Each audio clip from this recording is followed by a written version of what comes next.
I have a list of all the reasons why you wouldn't want to live here in Miami. First up is the weather. Miami is known for its tropical climate, and we average 248 sunny days per year.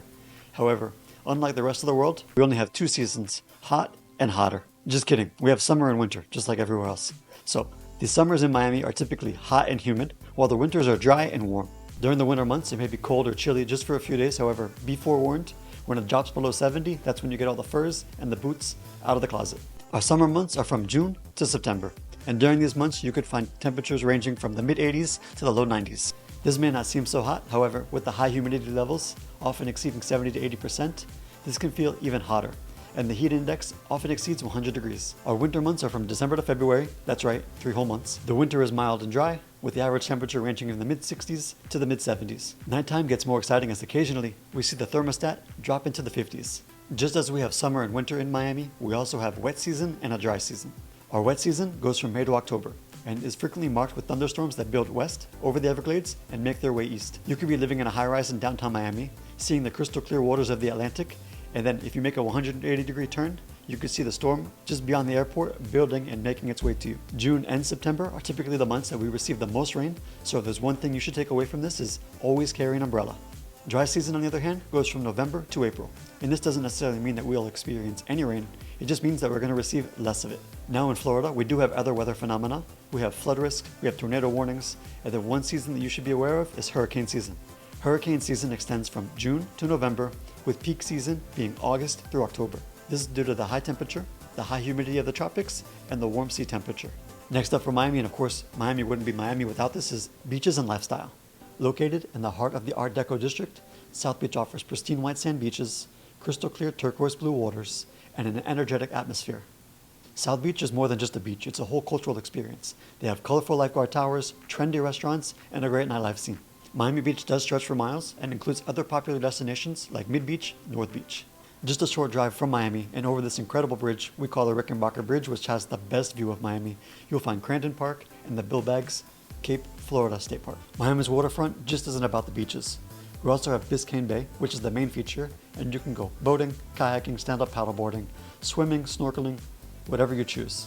Another gem is the Miami River Walk. It's perfect for a leisurely stroll along the Miami River, where you can do some yacht spotting and enjoy the vibrant cityscapes. You can check out places like Zuma or Casa Nios, which offer delicious cuisine and picturesque views. Miami's beaches and waterfronts are only a small piece as to why we call Miami the Magic City. On the opposite end of beaches and lifestyle will be something that we call sunshine tax. The cost of living in Miami isn't cheap, with the average median home price $662,490. Going out to a fast, casual dining experience, it's going to cost you about $18 on average per plate.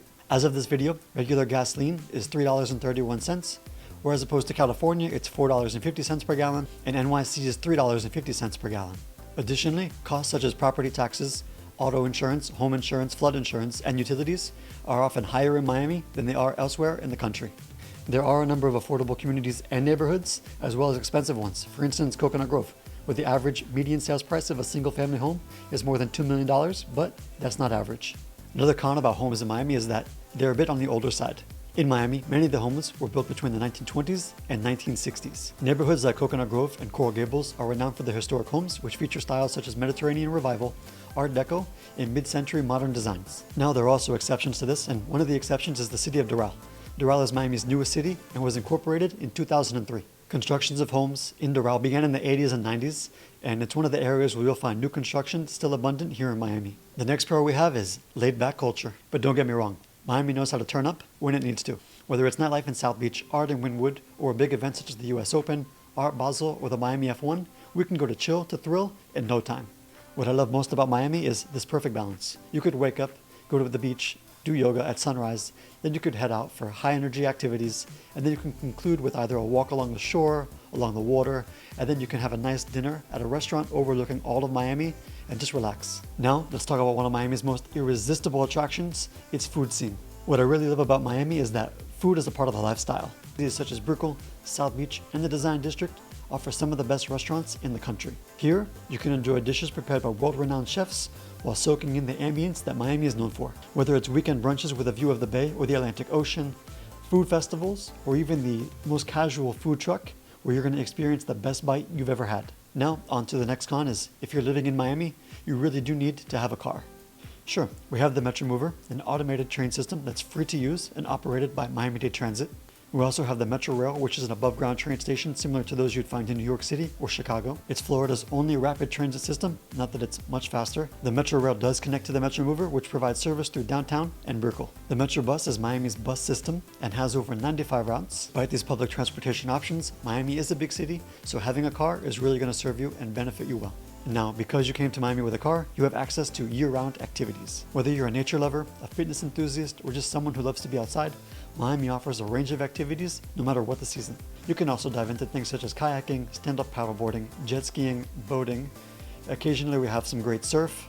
Occasionally, Biscayne Bay and the surrounding areas offer plenty of activities and spots for boating and sailing. The Rickenbacker Causeway is great for cyclists, running, walking, those who want to be outside to catch great glimpses of the city. For a leisurely stroll, the Miami Beach Boardwalk is perfect for that. Next, golf and tennis. Courses like Crandon Park in Key Biscayne, as well as the Miami Beach Golf Course, offer not only challenging courses, but great views as well. Tennis enthusiasts can also enjoy multiple courts available throughout the city, and now paddle, as well as pickleball, are picking up.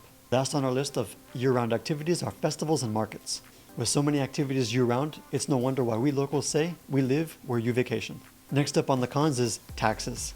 However, there are several measures in place that can help homeowners manage this tax burden. First up, we have the homestead exemption. It allows property owners to reduce the taxable value of the primary residence by up to $50,000. The first $25,000 includes all property taxes, including school and district taxes. The additional $25,000 applies to the assessed value between $50,000 and $75,000 and excludes school district tax. Next up, we have the Save Our Homes cap. This limits the annual increase in assessed value on your homestead property to 3%, or the percentage in the consumer price index, whichever is lower. This is beneficial, especially in a market like Miami, where the average property value is up 10%. In fact, out of 34 neighborhoods in Miami, all but one saw an increase of 5%. Next up, we have the portability of the Save Our Homes cap. This means that if you move in Florida from one home to another one, that is homestead exempt of course, you can apply the tax savings to your new residence. Additionally, there are property tax exemptions available for senior citizens, especially those with low incomes. There is one amendment worth noting that was passed in 2008. It's called Amendment 1. One of the benefits was to put a 10% cap on the assessed value of non-homestead properties such as second homes and commercial properties. Is a con that no one ever talks about in Miami, and that is air traffic patterns. Miami International Airport is located in the middle of the city, so depending on where you live, the arrival and departure of flights could impact your lifestyle. If peace and quiet are important to you, it's just something to consider. Now, one of the standout advantages of living in Miami is the unique charm and character of each of the neighborhoods. Despite Miami-Dade having more than 2.7 million residents, it's these unique and distinct features that truly make this place special. Coral Gables, known for its tree-lined streets, is highly walkable, with many residents enjoying access to local shops, cafes, restaurants, especially in the downtown and Miracle Mile area. In Coconut Grove's Cocoa Walk, you'll find an abundance of parks, marinas, shopping, dining, all within walking distance. Brickell, also known as the Manhattan of the South or the Financial District, is an urban hub and highly walkable. Residents can easily walk to work, enjoy rooftop bars, fine dining, shopping at Brickell City Center, all without having to use a car. Edgewater offers a blend of urban living with waterfront views. Then there's neighborhoods that offer more of a suburban feel, like Miami Shores, particularly around the downtown area where residents can stroll to parks, cafes, and shops.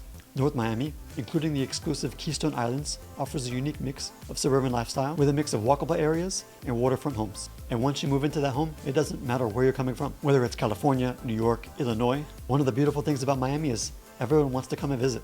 Your friends, your family, and it's not like you have to convince them to come visit you. They're already on board. And if you don't know me, I'm Anthony Spitaleri, a real estate broker with Home Miami Realtors. If you're looking to buy a home or sell a home, I'm here.